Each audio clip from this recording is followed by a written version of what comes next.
तपाईँहरूले TikTok account त बनाउनु भएको छ होला, तर त्यसमा चाहिँ कन्टेन्ट मोनेटाइजेसन चाहिँ इनेबल गर्न सक्नुभएको छैन होला।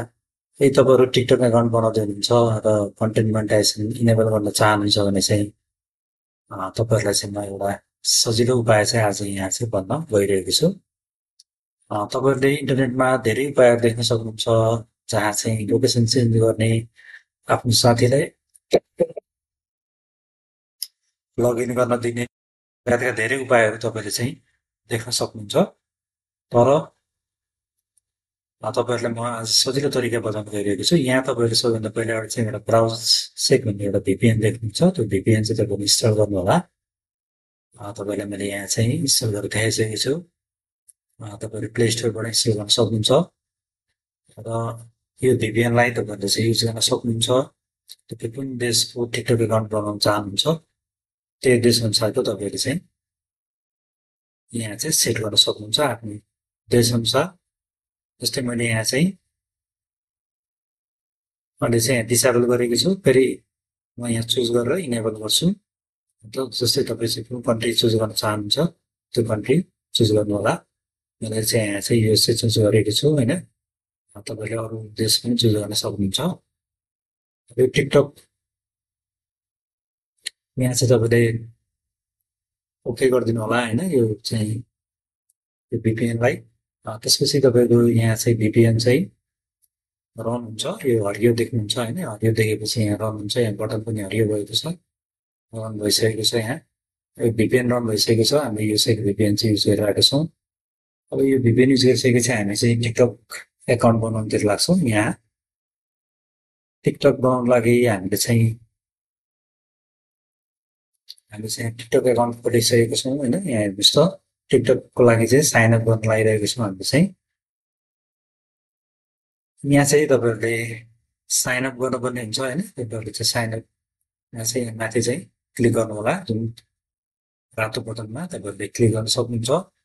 क्लिक गरिसकेपछि यहाँ चाहिँ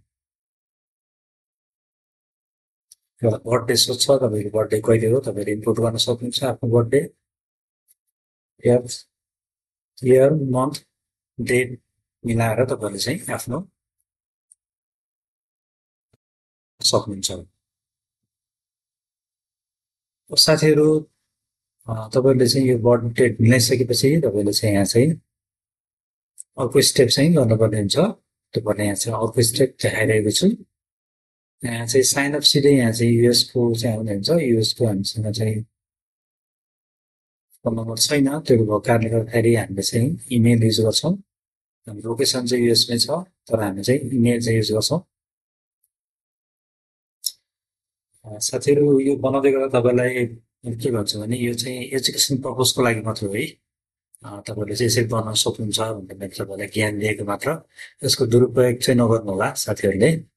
यो चाहिँ एजुकेसन पर्पजको लागि मात्रै मैले बनाएको हो। साथीहरूले धेरै बनाउनु भएको रहेछ, त्यही भएर यहाँ चाहिँ तपाईँहरूले आफ्नो इमेल चाहिँ टाइप गर्नुपर्ने हुन्छ। यहाँ चाहिँ पासवर्ड पनि राख्नुपर्ने हुन्छ। तपाईँले स्ट्रङ पासवर्ड राख्नु होला। स्ट्रङ पासवर्ड राखिसकेपछि यहाँ चाहिँ निकनेम आएको छ।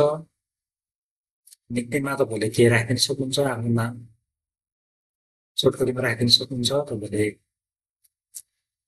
निकनेम राखिसकेपछि यहाँ चाहिँ क्रिएट हुन्छ एकाउन्ट।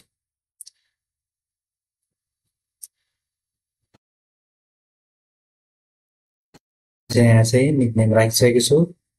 मेरो एकाउन्ट चाहिँ क्रिएट भइसकेको छ। हेर्नुहोस् त, यहाँ लगइन भइसकेको छ।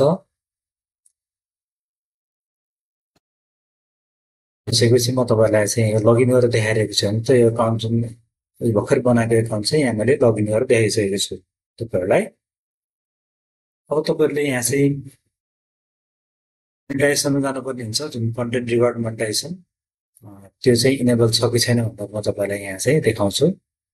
कन्टेन्ट रिवार्ड मोनेटाइजेसन हेर्नुहोस्, यहाँ मैले देखाइसकेको छु तपाईँहरूलाई। यसको चाहिँ इनेबल छ, तपाईँ देख्न सक्नुहुन्छ। यहाँ चाहिँ डलर देखाएको छ। अहिले मैले केही पनि अपलोड गरेको छैन, केही पनि कमाएको छैन, त्यही भएर $0 देखाएको छ। यो तपाईँले भोलि कमाउँदै जानुभयो भने चाहिँ फलोवर्सहरू बनाउँदै जानुभयो, भ्युजहरू बढाउँदै जानुभयो भने तपाईँले सजिलै गर्न सक्नुहुन्छ, पैसा कमाउन सक्नुहुन्छ। कन्टेन्ट क्रिएटर रिवार्ड प्रोग्राम हेर्नुहोस् त, क्रिएटर रिवार्ड प्रोग्राम तपाईँले यहाँ देखिसक्नु छ। यो चाहिँ यहाँ चाहिँ राखेको छ। तपाईँ चाहिँ 18 वर्ष माथि हुनुपर्छ, तपाईँको यति फलोवर हुनुपर्छ, तपाईँको यति भ्युज आउनुपर्छ त्यस दिनभित्र भनेर चाहिँ यहाँ चाहिँ देखाएको छ, हेर्न सक्नुहुन्छ तपाईँहरूले। तपाईँ चाहिँ यति तपाईँहरूले रिक्वायरमेन्ट पुरा गरिसकेपछि मात्र तपाईँ चाहिँ इलिजिबल हुनुहुन्छ, नत्र तपाईँहरू इलिजिबल हुनुहुँदैन क्रिएटर रिवार्ड प्रोग्रामको लागि। तपाईँहरूले यसरी पनि गर्न सक्नुहुन्छ। आफ्नो कन्टेन्ट क्रिएटर प्रोग्राममा चाहिँ भाग लिन सक्नुहुन्छ। तपाईँले यसरी इनेबल गर्न सक्नुहुन्छ। अब अरू मेथडमा तपाईँले चाहिँ लोकेसनहरू इनेबल गरेर सुरुमै साइनअप गर्दाखेरि त्यो पनि गर्न सक्नुहुन्छ, अथवा आफ्नो साथीहरूलाई मेरो एकाउन्ट लगइन गरेर चलाइदिए भन्दा पनि तपाईँले आफ्नो